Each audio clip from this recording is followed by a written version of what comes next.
Okay, let's start our today's topic. So last time we were discussing about the structure of proteins. We have discussed the primary structure of protein. We have discussed the secondary structure of protein. Right. Now today we are going to discuss about tertiary structure of protein. In tertiary structure, a protein first assumes a primary structure. After assuming the primary structure, then a protein gets at a secondary structure. And after assuming secondary structure, then the protein assumes its tertiary structure.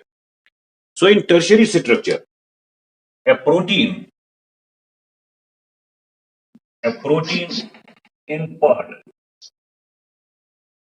may be having a linear polypeptide chain, a linear polypeptide part or chain. So in tertiary structure, a protein in part may be having a linear polypeptide chain or part, a beta sheet, a beta part, a beta structure or a beta sheet part, or and a alpha helical part, and the alpha helical part. So we can say in tertiary structure, a protein first assumes primary structure, then it assumes secondary structure. We know in primary structure it is in the form of a linear polypeptide chain with specific number of amino acids in a specific sequence, right? Then in secondary structure, it may assume the alpha helical form or a beta pleated sheet form or a triple helical form, right? Then this linear polypeptide, alpha helix and beta pleated sheet, they may combine together and they may give rise to tertiary structure of protein. So in tertiary structure, a protein in part may be in the form of linear polypeptide chain, it may be in the form of alpha helix, or it may be in the form of a beta pleated sheet. So both the structures exist together to give rise to a tertiary structure. So I will show here it in the diagram. Suppose this is a protein with tertiary structure. It has got a linear part, linear polypeptide part. Then this linear polypeptide part, it may be followed by an alpha helix, alpha helical part. Then this alpha helical part may be followed by, again, a pleated sheet structure. It is a pleated sheet. Then this pleated sheet, it may again give rise to an alpha helix. And there may be another beta pleated sheet. These arrows, they represent beta pleated sheet. There may be another beta pleated sheet.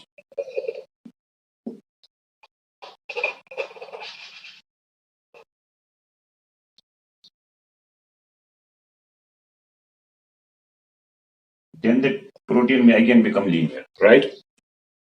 So in tertiary structure, a protein may have a linear polypeptide part. It is a linear polypeptide part.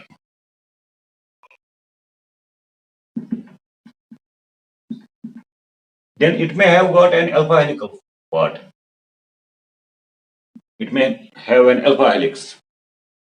Then there may be a pleated sheet, beta pleated sheet or pleated sheet. Beta pleated sheet. There may be 1, 2, or 3 beta pleated sheets. This is a beta pleated sheet. This is a beta pleated sheet, right? Then there may be one more alpha helix. Then there is again the linear polypeptide part, linear peptide part.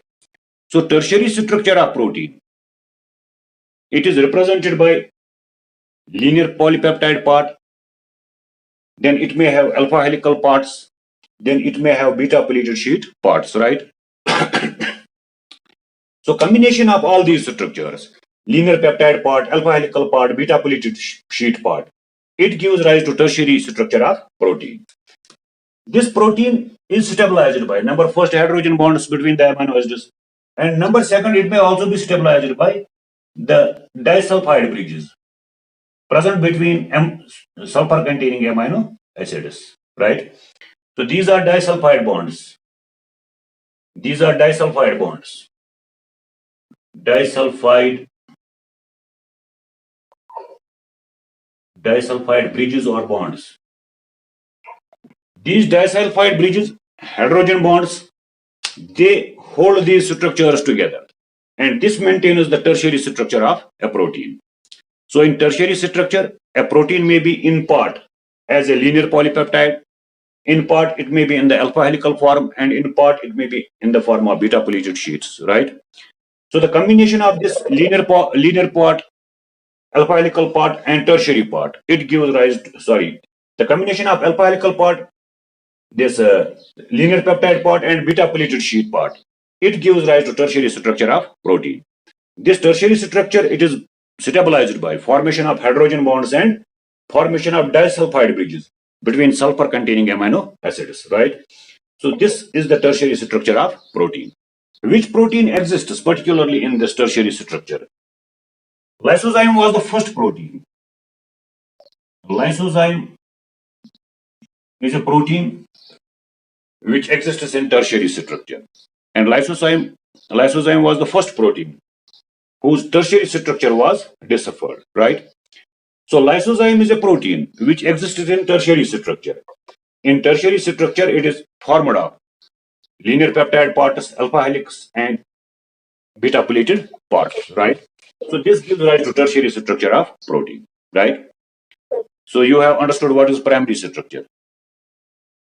A linear polypeptide chain having a specific number of amino acids in a specific sequence. Then secondary structure, that linear polypeptide chain that coils around an imaginary axis to form alpha helix. Then beta pleated sheet structure. Small peptide chains, they lie parallel to each other, and they form bonds, hydrogen bonds between them to form an extended sheet-like structure known as beta pleated sheet structure. In tertiary structure, there is peptide part, alpha helical part, and beta pleated sheet part found together. So they together form the tertiary structure of protein, and this tertiary structure of protein was first worked out for lysozyme enzyme, right? So that is the tertiary structure of protein. After tertiary structure, a protein forms quaternary structure. Some proteins give rise to quaternary structure. Do all proteins have these structures? Do all proteins exist in quaternary structure, tertiary structure, secondary structure, or alpha helical structure? As I told you, some proteins, they work only in primary structure. For example, insulin.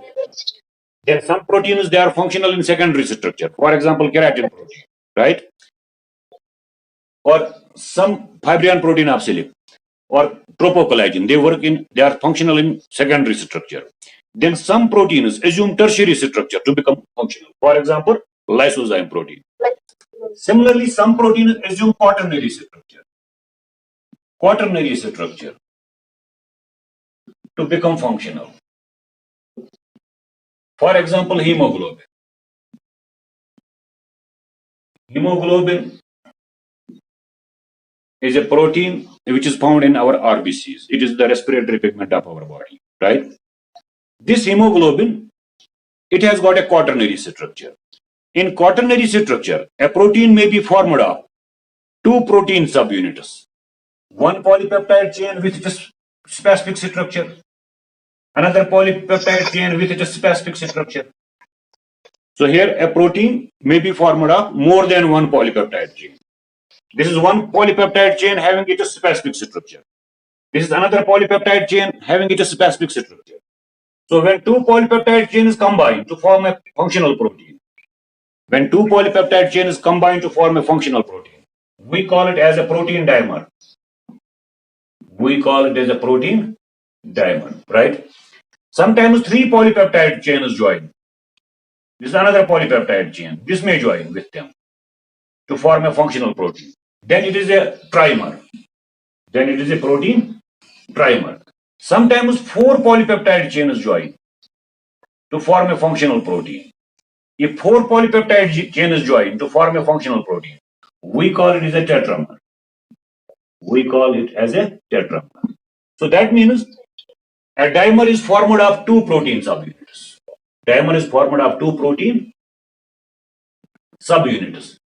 We call these individual polypeptide chains as subunits. This is subunit first. This is subunit first. This is subunit second. Subunit second. This is subunit third. Subunit third. This is subunit 4. Subunit 4, right? So hemoglobin is formed of 4 polypeptide chains. Hemoglobin is formed of 4 polypeptide chains. Each polypeptide chain is considered as a protein subunit. Each polypeptide is known as a protein subunit. Why we call this polypeptide chain as a protein subunit? Because this polypeptide chain, individual polypeptide chain, it has got its own 3-dimensional structure. It has got its own 3-dimensional structure. So one protein subunit with its own 3-dimensional structure, another protein subunit, another protein subunit, another protein subunit. When 4 protein subunits here, in case of hemoglobin, combine, they form a tetramer known as hemoglobin, right? So hemoglobin is a tetramer protein. Hemoglobin is a protein having quaternary structure, and it is formed of 4 protein subunits. When a protein is formed of 4 protein subunits, we call it as a tetramer. If a protein is formed of only 3 protein subunits, then we will call it as trimer. If a protein is formed of only 2 protein subunits, then we will call it a dimer. Do you understand what I am saying? So for assuming a quaternary structure, more than 1 polypeptide chains, they combine together. If 2 polypeptide chains combine together, each polypeptide with its own specific 3-dimensional structure. Suppose this is a polypeptide chain. It combines with this polypeptide chain. This polypeptide chain, it has got its own 3-dimensional structure. This has got its own 3-dimensional structure, right? So this is a protein subunit. This is a protein subunit. When 2 protein subunits combine, we call it as a dimer. We call it as a dimer. If 3 subunits combine, then we call it as a trimer, right? If 4 protein subunits combine, if 4 different polypeptide chains combine to form a protein, we call that as a tetramer. So in case of this example, hemoglobin, this hemoglobin is a tetramer. This hemoglobin is a tetramer. It is formed of 4 protein subunits. It is formed of 4 protein subunits. And each protein subunit has got its own specific 3-dimensional structure, right? So in this way, when protein subunits combine, they give rise to quaternary structure. So in this way, when protein subunits combine, they give rise to quaternary structure. So in quaternary structure, a protein may be in the form of a dimer. In quaternary structure, a protein may be in the form of trimer, it may be in the form of tetramer, or it may be in the form of a multimer. Multimer. What do you understand by multimer? When a protein is formed of many subunits. When a protein is formed of many subunits. So that will be known as a protein multimer, right? So hemoglobin, and this hemoglobin, it is a protein which exists in quaternary structure, right? So these polypeptide chains, they may be joined to each other by some prosthetic group. So prosthetic group is a non-protein part which joins these protein polypeptide chains together to make the protein functional. For example, in case of hemoglobin, what is the prosthetic group? In case of hemoglobin, there are 4 polypeptide chains. What is their prosthetic group? Heme, iron containing part, is their prosthetic group, right? So this heme, iron containing part, which is present at the center, it joins these polypeptide chains together. So that is why we call it as hemoglobin. Heme is the iron containing prosthetic group and globin is the protein part. So this heme, it joins these 4 polypeptide chains together to form a functional hemoglobin. So that was all about the structural hierarchy of proteins. Now I hope you understand how proteins are formed. So proteins, they show structural hierarchy. Some proteins, all the proteins first develop primary structure. So what is the primary structure of protein? It is a linear polypeptide chain with a specific number of amino acids in a specific sequence. So this linear polypeptide chain with specific number of amino acids in a specific sequence, which becomes functional in some cases, that is known as the primary structure. For example, in case of insulin, right? Insulin is the only protein which is functional in primary structure. Then some polypeptide chains, they become coiled around an imaginary axis. So when a polypeptide chain becomes coiled around an imaginary axis, that is known as alpha helical form. That is known as an alpha helix. Hope you remember that alpha helix is found in keratin protein of wool, hair, and nails. Then some proteins, they show this polypeptide chain. Polypeptide chains, small polypeptide chains, they come parallel to each other, and they get joined by hydrogen bonds between their carboxylic group and amino group, and they form an extended sheet-like structure that is known as beta-pleated sheet, right? And some polypeptide chains, in case of tropocollagen, 3 polypeptide chains, they get intertwined over each other, and they form a helix formed of 3 polypeptide chains, known as a triple helix, or a tropocollagen, or a collagen molecule. Then those collagen molecules combine, they form collagen fibers. So that is the secondary structure. That is the secondary structure. So in secondary structure, protein exists in 3 forms: alpha helical form, or beta pleated sheet form, or triple helical form. Then some proteins, they develop quaternary, tertiary structure. For example, lysozyme. Lysozyme is a protein which has got tertiary structure. In tertiary structure, this protein is in part in the form of a linear polypeptide, in part it is in the form of alpha helix, in part it is in the form of beta pleated sheet. So combination of this linear part, alpha helical part, and beta pleated sheet part, it gives rise to tertiary structure. Then some proteins, they develop quaternary structure. For example, hemoglobin. In quaternary structure, a protein is formed of more than 2 polypeptide chains. A protein may be formed of more than 2 polypeptide chains. If a protein will be formed of 2 polypeptide chains only, it will be known as a protein dimer. If it is formed of 3 polypeptide chains trimer, then 4 polypeptide chains tetramer. If there are more than 4 polypeptide chains, then we may call it as multimer, right? So in this tertiary structure, each polypeptide chain has got its own specific 3-dimensional structure. So it is itself in a 3-dimensional structure. That is why we call it as a protein subunit. That is why we call it as a protein subunit, because it has got its own 3-dimensional structure. So this polypeptide chain, it has got its own 3-dimensional structure. This is also having its own 3-dimensional structure. So all the polypeptide chains, they have got their own 3-dimensional structure. So that is why we call them as protein subunits. Then many protein subunits combine by the help of a prosthetic group, and they form another functional protein known as the quaternary structure. For example, in case of hemoglobin, right? So that is all about the structure of proteins. I hope you have understood it completely. This is very important. Most of the students are not able to grasp it. They are not able to understand it. So for its proper understanding, you have to go through the structure of protein by yourself. You take a good book, you try to understand it. Then by the help of these lectures, you may understand it properly, right? So that is all about protein structure. Now, after protein structure, we are going to discuss about nucleic acids, our another cellular macromolecule, right? We are discussing cellular macromolecules, biomolecules. We classified them into micromolecules and macromolecules. We are now discussing macromolecules. We discussed polysaccharides, we discussed proteins. Now we are going to discuss about nucleic acids. So nucleic acids, they are also cellular macromolecules.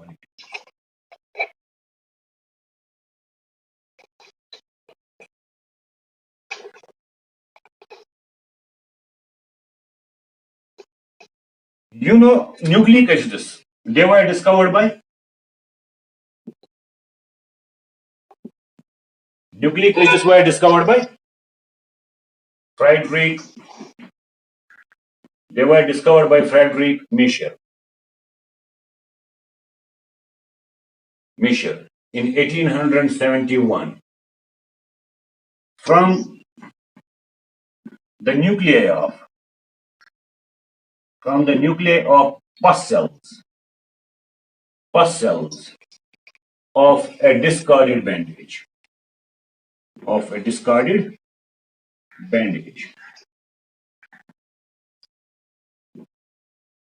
Nucleic acids were first discovered by Friedrich Miescher in 1871 from the nuclei of pus cells. When we get some infection at our skin, then pus forms there. What is that pus? That pus is accumulation of dead skin cells, dead body cells, and the dead neutrophils, etc., dead fagocytic cells, right?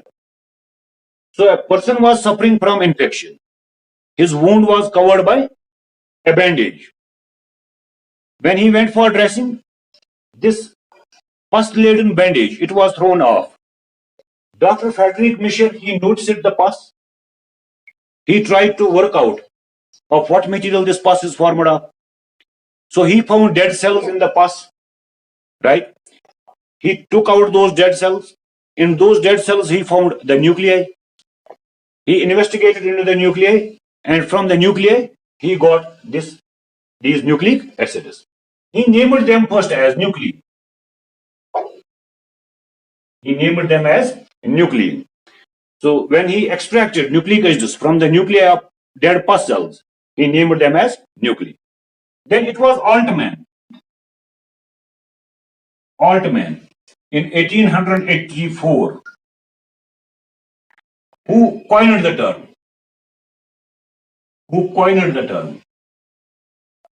Coined term nucleic acids.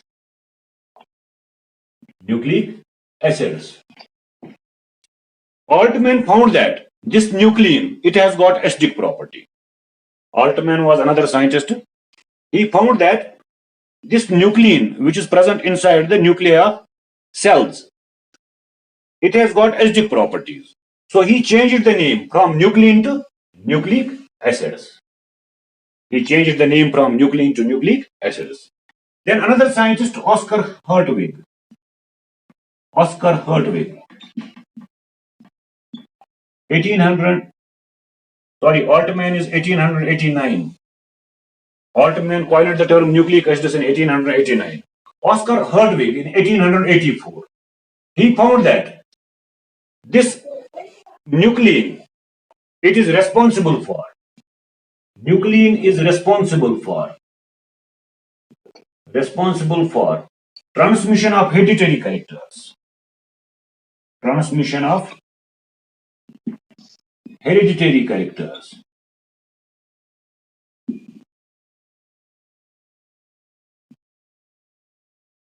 So who found that nucleic acid plays a role in heredity? The role of nucleic acids in heredity was worked out by Oscar Hertwig. Oscar Hertwig was the first scientist who proposed that these nucleic acids, they are responsible for transmission of characters from parents to offsprings, right? So he found it in 1884, right? Then there was another scientist, P.A. Levine. Another scientist, P.A. Levine. P.A. Levine. In 1950, worked out chemical composition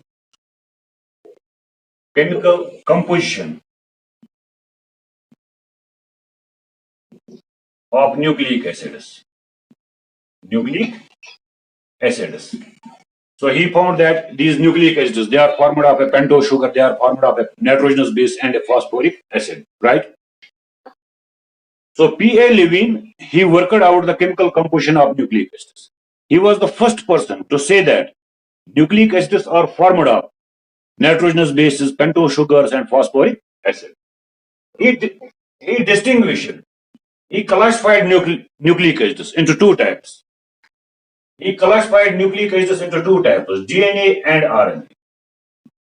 When he found that DNA contains deoxyribose sugar, RNA contains ribose sugar, then he classified nucleic acids into two types, DNA and RNA.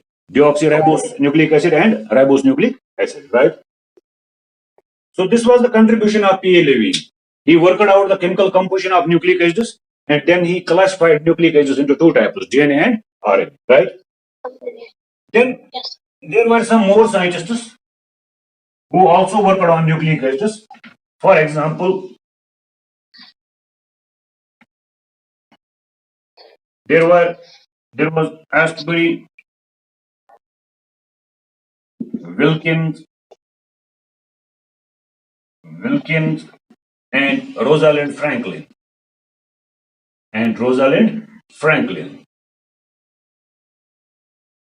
Through their X-ray diffraction techniques, through their X-ray diffraction techniques, through their X-ray diffraction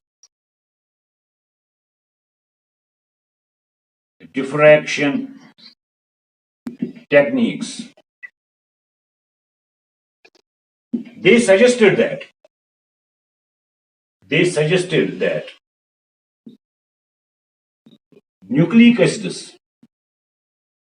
nucleic acids have a three-dimensional helical structure. Scientists Ashbury, Wilkins, and Rosalind Franklin, right? Through their X-ray diffraction techniques, they suggested that nucleic acids have a three-dimensional helical structure. The main person who was working on these nucleic acids was Rosalind Franklin, right? She had almost worked out the structure of DNA, but she suddenly passed away. She died, right? She had almost worked out the structure of DNA, but because of her sudden death, she could not complete the structure of DNA. Then after her death, her work was carried onwards by Watson and Crick.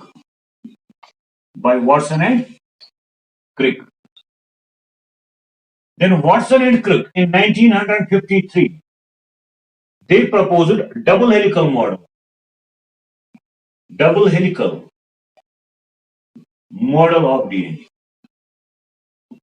of DNA, for which they were awarded Nobel Prize. Watson and Crick got Nobel Prize in 1962 for working out the double helical structure of DNA. It was almost worked out by Rosalind Franklin, but she suddenly passed away. Right? So when she passed away, then her work was investigated by Watson and Crick. And Watson and Crick, after analyzing her work, they came to the idea that DNA is a helical structure and it is formed of two helices. So that model was known as double helical model.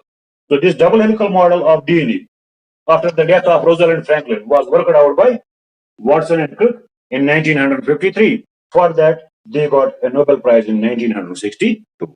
So this is the brief history about nucleic acids, right? This is the brief history of nucleic acids. So nucleic acids were first discovered by Frederick Michel in 1871. Then he named them as nuclein. Then it was Altman in 1889 who changed the term nuclein into nucleic acids. Why? Because he found that this nuclein, it has got acidic properties. Altman found that nuclein has got acidic properties. So he thought it would be better to name them as nucleic acids. Then it was Oscar Hertwig in 1884 who found that these nucleic acids, they are involved in transmission of hereditary characters. They are involved in transmission of characters from parents to offspring. Then the chemical composition of these nucleic acids, it was worked out by P.A. Levine in 1950, right? So this P.A. Levine, he worked out that these DNA and RNA nucleic acids, they are formed of pentose sugar, nitrogenous base, and phosphoric acid. Then he classified them into two types, DNA and RNA. DNA contains deoxyribose sugar, RNA contains ribose sugar. Then Ashbury, Wilkins, and Rosalind Franklin, through their X-ray diffraction techniques, they first suggested that these nucleic acids, this DNA, it has got a helical form. They suggested that this DNA has got a helical form. But due to sudden death of Rosalind Franklin, their project remained incomplete. Then it was Watson and Crick who studied their project, who studied their papers, and after that, they came to the idea that this DNA has got a double helical structure. So they proposed double helical model for DNA in 1953, for which they got a Nobel Prize in 1962. Now, we are going to discuss about this double helical structure of DNA, this double helical model of DNA, which was proposed by Watson and Crick. We are going to discuss it in detail.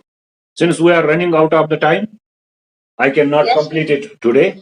So hope it will be taken tomorrow, inshallah. Okay. So tomorrow, inshallah, we will discuss the double helical model of DNA. Okay. Thank you for being with me. How many students are present in the class? Let me see it. 7. 6. Okay. 6. Okay. Thank you. Thanks. Okay. Thank you. I am ending the meeting.